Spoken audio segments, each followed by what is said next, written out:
В Чувашском педуниверситете имени Яковлева уже несколько месяцев плетут маскировочные сети для СВО. Делают это преподаватели и студенты, и уже, можно сказать, поставили производство столь необходимых предметов для бойцов на поток.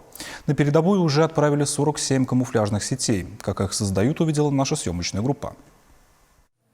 Плести сети не сложнее, чем завязывать шнурки. Механизм примерно такой же, особых навыков не требуется, говорят в ВУЗе. А вещь на фронте незаменимая, служит для укрытия военной техники, окопов и блиндажей. И бойцам такой камуфляж не менее важен, чем бронежилет или каска. При этом нужно обязательно учитывать несколько нюансов при изготовлении сетей. К примеру, чтобы ткань не блестела и не выдавала боевых позиций, необходим соответствующий оттенок. В педуниверситете для этого используют специальную ветошь. Мы работаем по конкретным запросам тех, кто находится в зоне специальной военной операции. То есть не просто плетем и куда-то отдаем, а у нас вот все наши сети находят своих хозяев. У нас есть обратная связь от наших ребят, от наших солдат. Среди тех, кто сейчас на передовой, есть выпускники вуза. С ними поддерживают связь. Буквально вчера к нам пришло видео от нашего выпускника 2017 года о том, что вот он получил сети и благодарит родной вуз. До этого мы ему уже отправляли эти сети. Поддерживать бойцов СВО в ВУЗе стали с апреля прошлого года. Организовывали сбор денег среди желающих, уже неоднократно отправляли солдатам посылки с необходимыми вещами. Сейчас взялись за изготовление маск-сетей. Работу по пошиву заготовок взяли на себя студенты-технологи, а остальные плетут камуфляж. Некоторые преподаватели даже дома разрезают ветошь на ленты. Двери для всех желающих здесь открыты всегда. Студентка факультета иностранных языков Елена Краснова решила таким образом помогать двоюродному брату, который отправился на фронт добровольцем.